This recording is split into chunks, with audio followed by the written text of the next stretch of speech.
Welcome to our house party. I'm so glad that you came. This is State Senator Kathleen Beinhout, and you know our campaign is about you. It's about putting people first all across the state. And the only way we're going to win is if people get really excited and really involved, which means starting at a house party. So thanks very much for coming. We couldn't do it without you, and I'm very excited you're here. I'm thinking about what we do to win, because my great ideas and your great ideas of putting people first can't be translated into politics, into policy, unless we as Democrats first get the politics right. The politics has to come first. So I want to chat with you a little bit about what it means to put people first in campaigns. So far too long, far too many candidates have listened to consultants from far, far away, and they have made decisions about campaigns that have not put people first. And by that, I mean the local knowledge of what it takes to win in Black River Falls or in Chippewa or in Eau Claire or in Fairchild or in Pepin doesn't get tapped into by campaigns like it needs to. And when I say putting people first, the first question our campaign asks wherever we go is, how do we win in your neighborhood? Because you know what works best in Milwaukee doesn't work best in Mondovi. And I think that one of the ways we win is by first asking what works in your neighborhood and working with local people to make decisions about how the campaign operates and about what type of activities work best. In 2016, you may remember that we in Western Wisconsin lost one of the last Democratic Assembly representatives that represented a rural district. His name was Chris Dano, and he was my representative for our farm. And the day after Election Day, I went on a journey, a personal journey, and I started asking questions. What happened in 2016 in Western Wisconsin?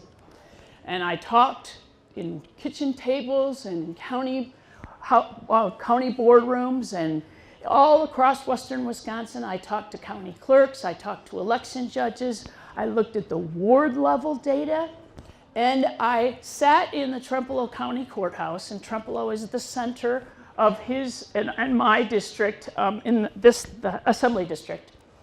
And I physically counted pieces of paper, because everything's done by pencil and paper, of new voter registration applications. And in Trempealeau County, I counted 1,666 new voter registration applications. And Chris lost by 1,000 votes, which right there, just in Trempealeau, not counting Buffalo and Jackson, which are also part of the district, he lost the election. And what I began to understand is that Trump motivated people to come out and vote. A different set of people came to the polls in 2016 than in 2012. Different people came to the polls, a different group of voters. And when you think about this, it changes how we do campaigns. It changes the message, it changes the strategy, it changes the campaign, and it changes the candidate. So the consultant types and the pundits would traditionally think of the voter on a continuum of Democrat to Republican, and we fight over the 3 to 4% in the middle.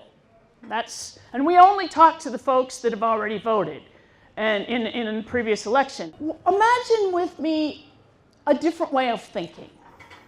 Imagine the electorate on a continuum from super involved to over here, I don't give a damn.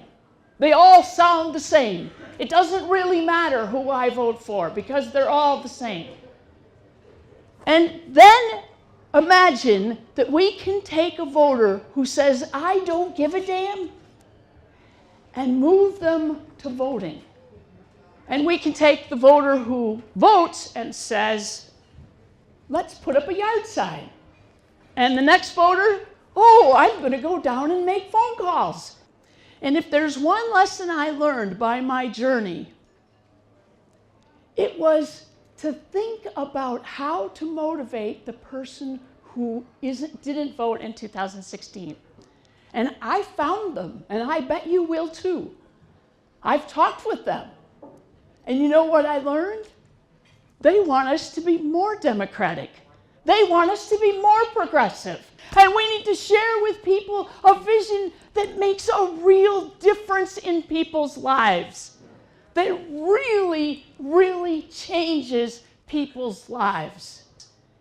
And our message to win on Election Day needs to be so clear, so compelling, and so relevant to people's lives that it is repeatable and it can be remembered. And that's one of the reasons why we came up with the slogan, People First. And when I think about how that changes the campaigning and the strategy, it means going into neighborhoods that traditionally Democrats or Republicans both don't go into. The neighborhoods with the trailer parks, the neighborhoods with the apartment buildings, the student neighborhoods, the neighborhoods with mobile homes, with the manufactured homes. It means talking to people who aren't on any list anywhere, but who could vote if they were motivated to vote. And it is a type of campaign that gives room for everyone, makes space for everyone. Whether you like to bake goods, whether you like to talk with your friends, whether you like to write letters to the editor, whether you can only write a check, whether you can't write a check, whether you've got a computer and you're really, really good at following Facebook and posting on the internet, or you don't even have a computer. This campaign is open for everybody.